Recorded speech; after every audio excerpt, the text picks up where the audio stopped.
Me this morning, Sophia Worringer, Deputy Policy Director at the Centre for Social Justice, and Joe Ryle, former Labour advisor. Good morning. Good morning. I think we were in Christmas things last time, apparently. The last time a red jumper. Yes, well, everyone loves a Christmas jumper.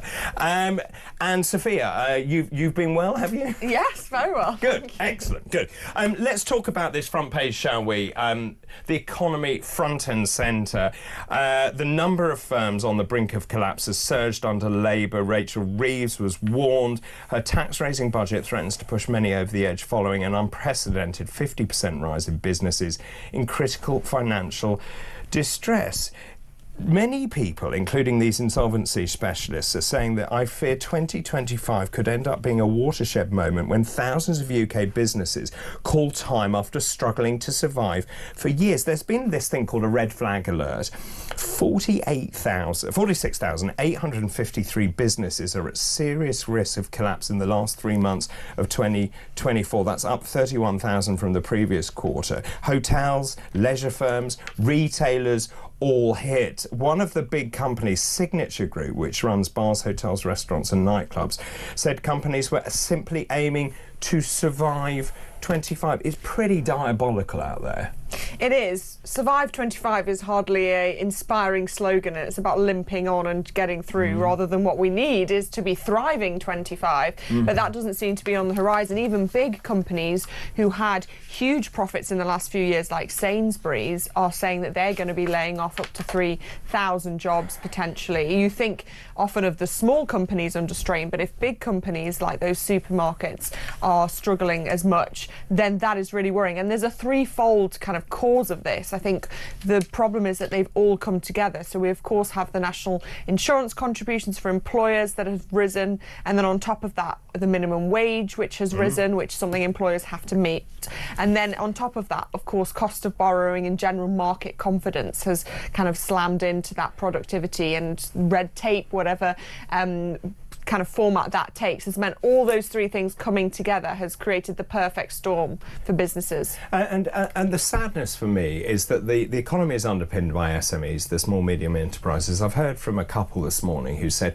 they've been doing their maths. There is no point them continuing at the moment because of all those points that Sophia very eloquently outlined there. When you've got, and the Sainsbury's thing is really interesting, millions of pounds they've got to find in terms of employer national insurance, because it's not just the rise, it's also the threshold which has changed. And when you've got people like Lord Wolfson, who also says, look, we just don't have 100 and what I think his was 160 million quid he's got to find on top to pay those employers national insurance. Did you know Rachel Reeves, one of the things that we were talking about is that Rachel Reeves had this budget, the devil was in the detail, and I just wonder whether she is regretting what she did. I think we're probably all going to agree here that that employers' national insurance-wise, I don't think was the right decision. It's not where I would have gone to look for that money. I do think actually we need a wealth tax in this country. I think that's something we haven't had. Interesting, some of the kind of proposals around wealth taxes, around sort of 2%, top 2%, would bring in the exact same amount of money, around £24 billion that we're raising from the employers' national insurance, which would mean small businesses aren't struggling. Let me just counter that. When you see this exodus of millionaires leaving this country because it's so doom and gloom. So this is in the Telegraph, an exodus of millionaires. 10,800 millionaires have gone last year. That's more than the number who left in 2023. They pay at least 400,000 each. That is equivalent to 500,000 taxpayers. Taxing the wealthiest. Remember, these are the entrepreneurs, the business creators, those people that employ people. I just don't understand that. Isn't that the politics of envy? I think the reason why people are leaving is because the country is struggling. I mean, like, public services are on their knees. They have been for a long time. And it's also caused by things like Brexit as well. You know, we've had shock after shock after shock. Why is it caused by Brexit? Because if you look at all of the statistics on Brexit, none of them say that it's done anything positive to the economy. Businesses are struggling. There's more red tape with the EU. I think that's another factor that we haven't discussed. I don't think that is solely at the feet of Brexit. I think we have to remember the pandemic. The regulatory stuff, of course, is something within the government's control to change. And I think when you look at the public's perception, they would be very, very surprised to find that the top 1% of earners in the UK pay already 29% of all income tax. I think the public think that they pay hardly anything. They already contribute nearly 3 in 10, of the full income tax receipt for the HM Treasury. So I don't think there's much more you can squeeze out of them. I think I saw some analysis that showed that last year we were second only to China for the number of millionaires fleeing the country. So that's the key, isn't it? If that top 1% leave, which they are entitled to leave, and of course the introduction of the non-dom tax and the regime that is changing, people are thinking, well, why should I come to the United Kingdom? If we lose that and we lose the 29% of our income receipts, that is pretty detrimental to the country. I think a small wealth tax on the top 0.5%. What's a small? Well, there's different proposals, but there's one. If you have wealth over £10 million, you could have a 0.5% tax on that. It's not very much, And we've got to remember, since the COVID pandemic, the millionaires and billionaires have like trebled or quadrupled the amount of money they've earned, and it is a problem. I think it is a problem that the top 1% in this country have the same amount of wealth as 50% of the country. That is a problem, and I think we need to address that. But they pay over and above in tax, so it's and they're paying not for the NHS. They're paying for schools, no, aren't they? We're all paying for that. But they're paying disproportionately large amounts. But I think there's also other nudge things that have happened of why the rich are leaving the country. Things like the private school tax. Obviously, the super wealthy can pay that. I'm not saying that they won't, but I guess it's that feeling of fairness or feeling of is the country behind them that has caused them to leave, because they're thinking, well, there's not much kind of optimism here, I'm going to look elsewhere. And just in terms of that, Rachel Reeves says, look, what Britain needs is a dose of Trump positivity.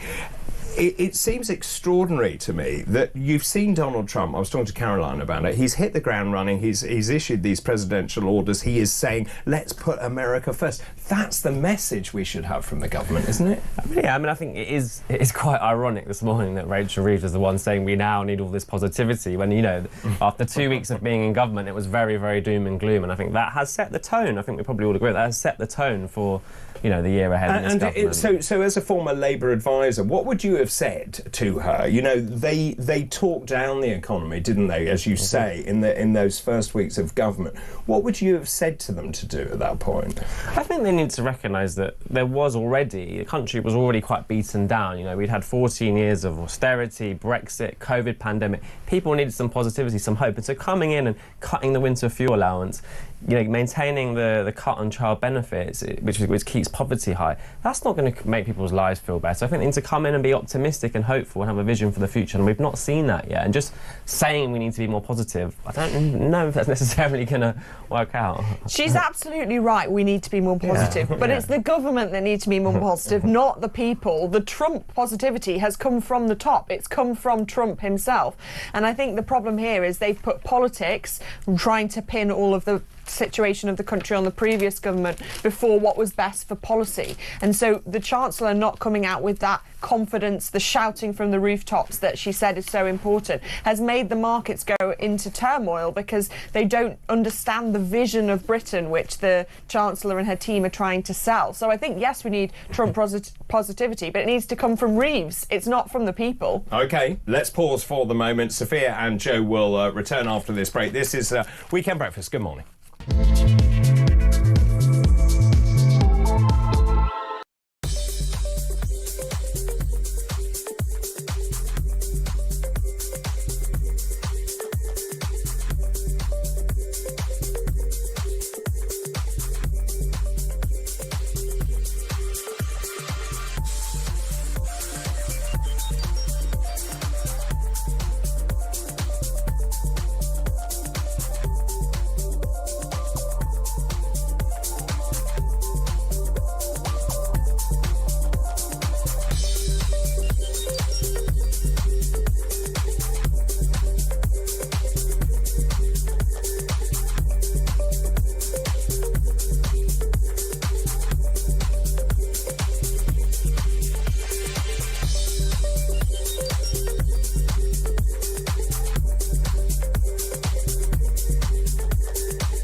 across the UK.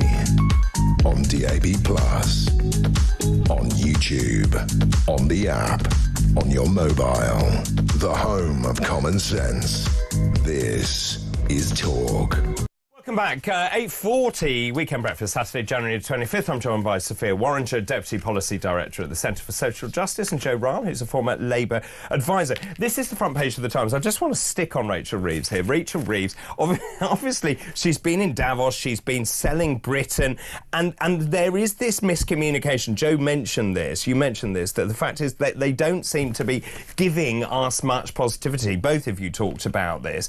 And she says we now need to be far more optimistic. But she was asked, and many economists are saying that we are in a death spiral currently, but she's also said, as Chancellor, she now has to weigh up net zero with growing the economy. And of course, this is the dichotomy here, because I don't know which it is that is driving the Labour government. You've got Ed Miliband. I saw him on television talking about, we're going to have more wind farms. You in East Anglia, lucky us, can have pylons everywhere. Well, wind power generated 1% of electricity last week, or on one day of last week. She's now intimating that she's now going to approve a third runway at Heathrow, that she's going to allow airport expansion in the southeast. And there's a brilliant article in the Telegraph saying Rachel Reeves has said the unsayable. A Rubicon has been crossed. The Chancellor has admitted that it's either net zero or economic growth, and she says net zero is less important than achieving economic growth. Which is it?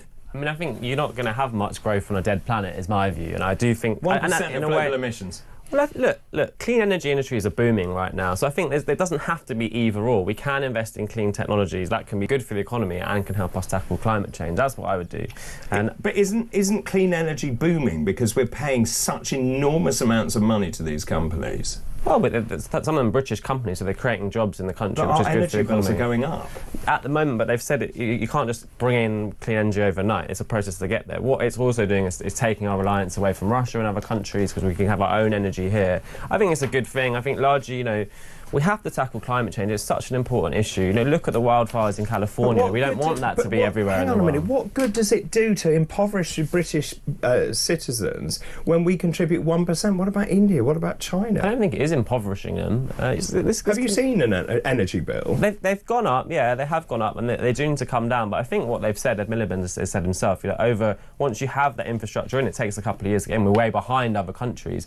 Then you'll start to see bills come down. But if wind power generated last week 1%, we had to import a huge amount of energy through interconnectors. We were then paying huge amounts per gigawatt hours to these other power stations to actually so we were paying 800 quid per megawatt hour or gigawatt hour. We normally pay £100. It's a fool's errand. Maybe that was last week, but I've seen other stats that have shown actually over the whole year it's been record levels of clean energy. It's really catching up. So that might have been 1 week. I don't know about Sophia. Maybe Reeves should take a leaf out of her new best friend Trump, who is clearly her political icon at the moment, and drill, baby, drill. One of the main things that has brought that confidence to America is his desire to provide cheap energy for the people. I do think that the climate change agenda has trumped the economic agenda in an unhelpful way. And if she's laying them out as two dichotomies, then I do drill, think... baby, drill. We end up like California. We don't want to see more scenes like that. It's devastating.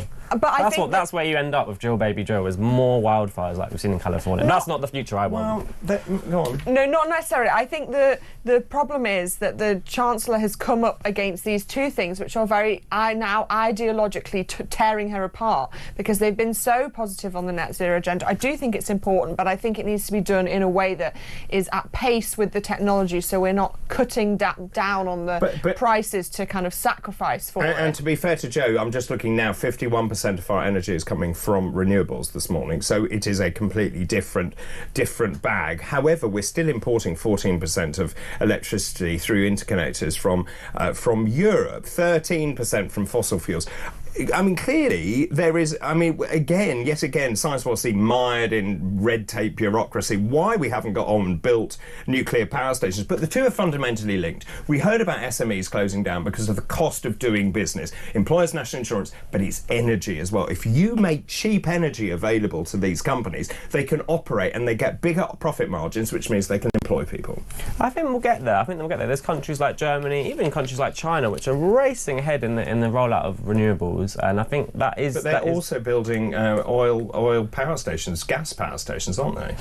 They're racing ahead in renewables when they think it can buy them kind of intellectual property and ability to outstrip the West. I don't think they're being driven by an ideological desire to reduce their carbon emissions, because otherwise they wouldn't be buying they have signed up to the Paris Agreement. One coal-fired power station a week, or whatever they've been doing. Do you think the public is on side with net zero? I think net zero sometimes is an unhelpful term. Look, we need to tackle climate change. I think that the vast majority of scientists are saying climate change is red alert now. We have to tackle that.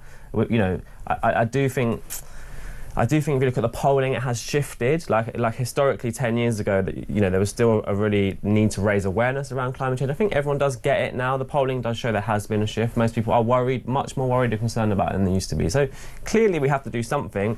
Perhaps we're not getting everything right, but I do think renewables are the future. I do think that brings opportunities for the economy and jobs as well.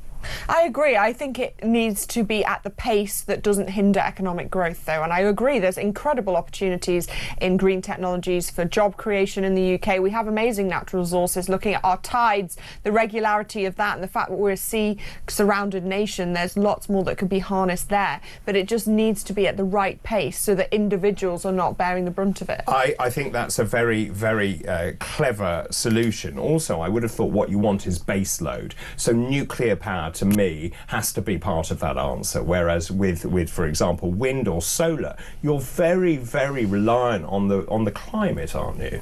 There's also hydro as well. I mean, I'm not completely sure where I stand on nuclear. I think people in the environmental movement are quite split on it. Perhaps we need some nuclear in the short term, but crucially, we do need to get off fossil fuels. Well, nuclear is pulling in 21% of our energy right now. Yeah, so for now it's important. But I think the direction of travel has got to be to get away from fossil fuels. We've got to move towards renewables. But nuclear obviously isn't fossil fuels. As at the moment, exactly in the short term, but hopefully where we can get to a place where we don't need nuclear. We're not there yet. OK, let's pause for the moment. After the break, I want to talk about the latest political polls and what's going on and your take on all of that. The time, 8:47. This is Weekend Breakfast.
it's a difficult one because, I mean, in the sense that it is quite technical. Obviously, no judge, I don't think, was ever going to let out this awful man for what he did. And so, therefore, it does become quite a technical issue. And I think there's a lot of the anger has been felt and swirling around. I'm not sure necessarily it's going to find its avenue in this, really. As you say, the Conservatives actually were the ones who, I think in 2020, introduced the current sentencing laws around for under 18s.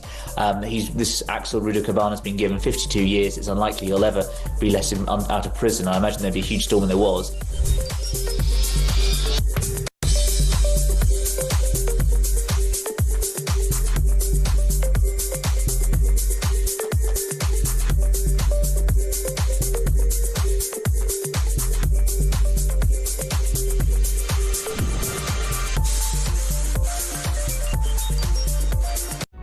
Across the UK, on DAB+, on YouTube, on the app, on your mobile, the home of common sense. This is Talk.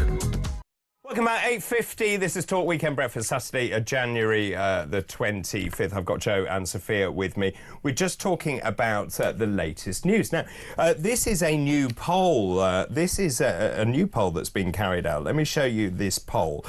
Reform UK has topped a national opinion poll for the first time. This is Nigel Farage's party. And here is the poll. What it shows is Reform is now in the lead, according to this poll, at 26.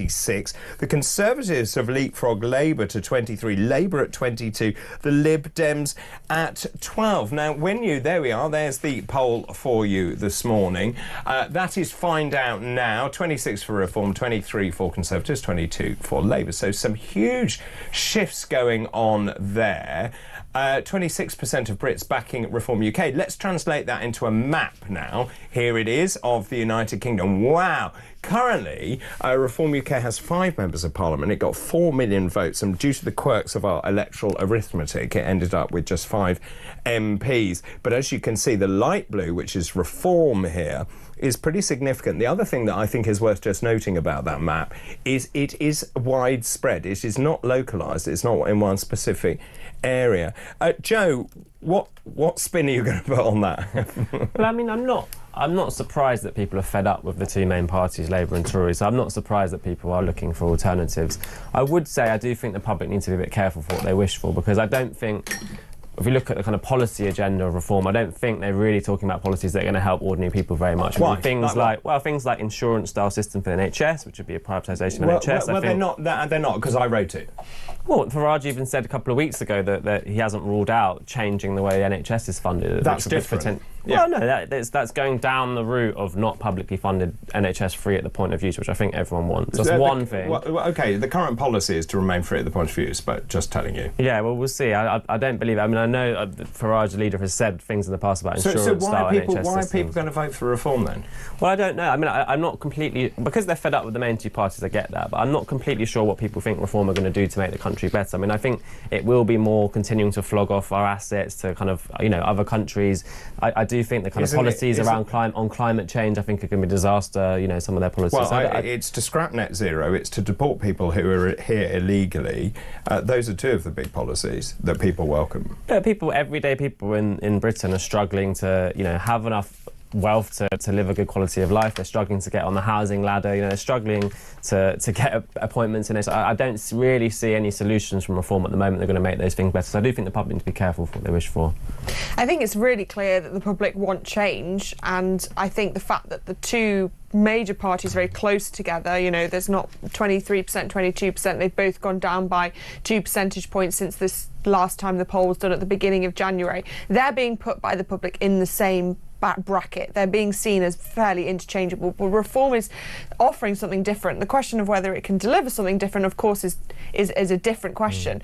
But I do think this is an example of where Farage has benefited from his spat with Elon Musk. The fact that he made that decision to distance himself from people like Tommy Robinson has moved, I think, in the public perception, the idea that Reform is a serious party that will have parameters around it of who and who can't be a spokesperson or affiliated with it. People don't want extreme politics, and I think Reform is moving more into that space where they're not being seen as the extreme kind of agitators. They will have to put forward a very detailed policy proposal. The strong borders, the net zero, of course, as a top level is very appealing to a lot of people, but the detail of how it's got there, of course, Conservatives don't have any detail on their policy plan either. They've still got priorities that are in principle form only. So I think over the next year or so, it will be Reform and Conservatives hashing out the detail of what they promised to deliver for the country that will make the difference on how people vote in the next election. And just from your experience, do you think Keir Starmer will be concerned by the polling? I think Labour should be very concerned at the moment. Yeah, I think people have, in many cases, already given up on them, which is extremely concerning. And I think there is an incoherence at the centre of government at the moment. It's not clear what their vision is. They're bringing in some policies under some areas, but no one quite knows what the big vision is. Where are we headed as a country? I think they're in real trouble. I think if they continue to poll where they are, I think they're going to have to look at making changes in the future. Do you think Labour knows what its vision is? No, I don't think they do. No, I think in all different policies there's incoherence. They're talking about climate change in some cases, but then they're talking about bringing in a third runway at Heathrow Airport. It's like, and this is just one example in one area. There's this incoherence. And just looking at the Conservative Party, Kemi Badenoch did her party political broadcast, which seemed quite an odd thing to do, where she said, look, we got it wrong, which I think many people would agree with. But then you've got people like Lord Frost saying the future for the Conservatives is to do a deal with Reform. That is a problem for many people turning to Reform, because if you do a deal, then surely you're getting more of the same. Well, that is the thing. The Reform want to set themselves up as different, change. They're not filled with kind of disgruntled Conservatives. The more people who come from the Conservative Party and potentially tarnish their name, that might cause an issue for them. But electorally, I think Kemi will have to look at some kind of deal if she wants to try and both. Would she get a deal? I don't know what the terms are. You tell me. Will she get a I'm deal? just asking. Do you think there would be one? I think if there was, I think it would be behind the scenes. I think it would be a kind of pact. I don't think it would be necessarily public.